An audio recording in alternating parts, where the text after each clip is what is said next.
AP skill scam కేసులో అప్రూవర్గా మారిన ACI ఎండి చంద్రకాంత్ షా స్టేట్మెంట్ను అడ్డుకునేందుకు చంద్రబాబు విశ్వ ప్రయత్నాలు చేస్తున్నారు.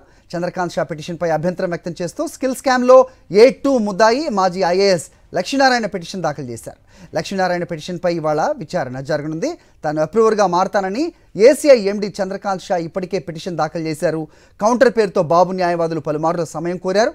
కేసులో కోర్టుకు సమర్పించే డాక్యుమెంట్స్ ఇవ్వాలని విజ్ఞప్తి చేశారు. దీనిపై కౌంటర్ పిటిషన్ దాఖలు చేయాలని చంద్రబాబు తరపు న్యాయవాదులను కోర్టు ఆదేశించింది. చంద్రబాబు తరపు న్యాయవాదుల అభ్యంతరాలపై ఈ నెల 22న విచారణ జరిగింది. చంద్రకాంత్ షా పిటిషన్ను వ్యతిరేకిస్తూ లక్ష్మీనారాయణ కౌంటర్ పిటిషన్ వేశారు.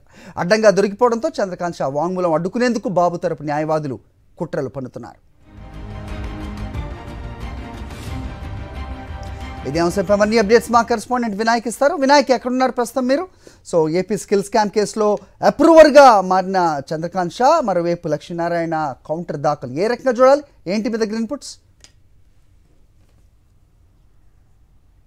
ఈ స్కిల్ స్కామ్లో చంద్రబాబు నాయుడు అడ్డంగా దొరికిపోవడంతో ఆయన ఈ విచారణ అడ్డుకునేందుకు విశ్వ ప్రయత్నాలు చేస్తున్నట్లుగానే మనం భావించాల్సి ఉంటుంది. ఎందుకంటే ఈ కేసుకు సంబంధించి ఇందులో అప్రూవర్గా మారడానికి చంద్రకాంత్ షా A23 ముద్దాయిగా ఉన్నారు. ఆయన ఇప్పటికే పిటిషన్ దాఖలు చేయడం జరిగింది. దీనికి సంబంధించి పలుమార్లు ఆయన విచారణకు కూడా స్వయంగా హాజరయ్యారు. ఈ నేపథ్యంలోనే తన స్టేట్మెంట్ రికార్డ్ చేయాలంటూ కూడా ఆయన ఏసీబీ కోర్టులో వేసిన పిటిషన్ మీద విచారణ జరిగిన సందర్భంలో ఆయన స్వయంగా కోర్టుకు హాజరై తాను మనస్పూర్వకంగానే ఈ పిటిషన్ వేయడం జరిగింది. తాను అప్రూవ్గా మారడానికి సిద్ధంగా ఉన్నానంటూ కూడా ఆయన పిటిషన్ ద్వారా పేర్కొనడం జరిగింది. ఆ తర్వాత దీని మీద అనేక మార్లు చంద్రబాబు తరపున న్యాయవాదులు అభ్యంతరం వ్యక్తం చేస్తూ చంద్రకాంత్ వేసిన పిటిషన్ సంబంధించిన డాక్యుమెంట్స్ని మాకు సమర్పించాలంటూ కూడా ఆయన అనేక మార్లు న్యాయవాదులు ఈ అభ్యంతరం వ్యక్తం చేయడం జరిగింది. దీని మీద పిటిషన్ వేయాలంటూ కూడా ఇప్పటికే ఏదైతే చంద్రబాబు నాయుడు తరపున న్యాయవాదులకు ఏసీబీ కోర్టు ఆదేశించిన నేపథ్యంలోనే కొన్ని వారాల పాటు కూడా తమకు సమయం ఇవ్వాలని కూడా గత 22వ తేదీ నాడు, అంటే ఈ నెల 22వ తేదీ నాడు జరిగిన విచారణ సందర్భంగా ఏసీబీ కోర్టులో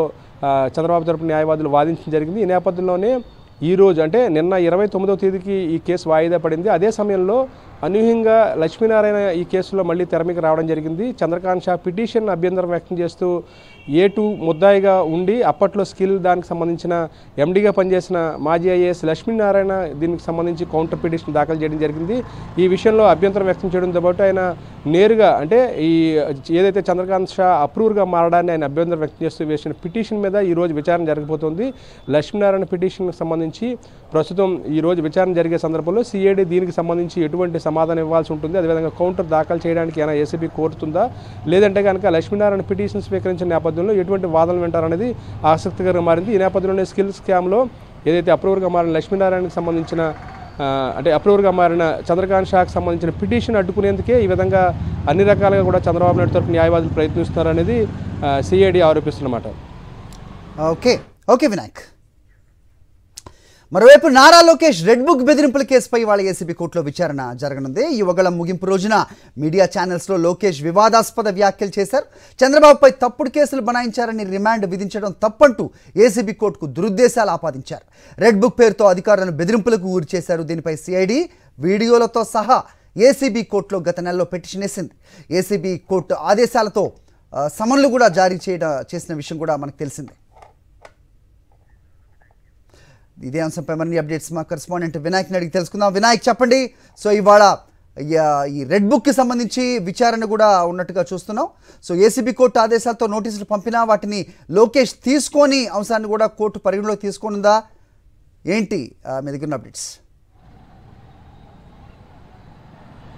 అంటే ఈరోజు 2 కేసులు ప్రధానంగా ఏసీబీ కోర్టులో విచారణ జరగబోతున్నాయి. ఒకటి స్కిల్స్కి సంబంధించి చంద్రకాంత్ షా అప్రూవర్గా మారడానికి సంబంధించిన పిటిషన్ మీద కౌంటర్ లక్ష్మీనారాయణ దాఖలు చేయడంతో ఆ పిటిషన్ మీద విచారణ జరగబోతుంది. మరొక వైపున రెడ్ బుక్ పేరుతోటి లోకేష్ ఏదైతే అధికారులను బెదిరింపులకు పాల్పడే ప్రయత్నం చేశారో దానికి సంబంధించిన పిటిషన్ మీద ఈరోజు విచారణ జరగబోతుంది. ఇప్పటికే పలుమార్లు CID ఈ పిటిషన్కి సంబంధించి ఏదైతే కోర్టు ఆదేశాల మేరకు ఇప్పటికే లోకేష్కి నోటీసులు జారీ చేయడం జరిగింది. ఆయన స్వయంగా ఈ నోటీసులు తీసుకోకపోవడం, ఆ తర్వాత వాట్సాప్ ద్వారా కూడా నోటీసులు పంపినప్పటికీ కూడా కోర్టు పరిగణలోకి తీసుకోలేదు. ఈ నేపథ్యంలోనే స్వయంగా ఏసీబీ కోర్టే లోకేష్కి నోటీసులు పంపడం జరిగింది.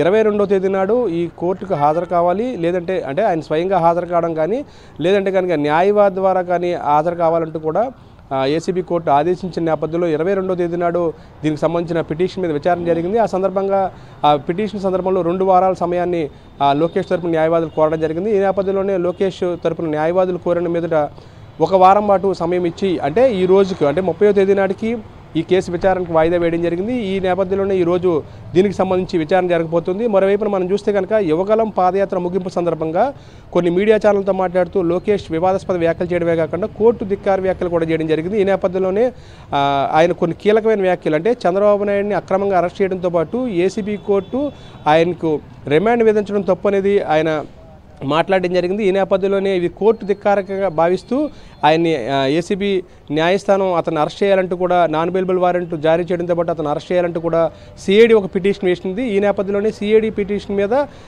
ఈ నోటీసులు లోకేష్కి జారీ చేసిన సందర్భాన్ని ఇప్పటివరకు తీసుకోలేదు. ఈ నేపథ్యంలో ఈరోజు విచారణ ఏ విధంగా ముందుకు సాగబోతుంది, అదేవిధంగా లోకేష్ తరపున న్యాయవాదులు ఈరోజు ఏసీబీ కోర్టులో కౌంటర్ దాఖలు చేస్తారా లేదంటే కనుక హాజరవుతారా లేదా అనేది మనం చూడాల్సి ఉంటుంది. Right, okay Vinayak.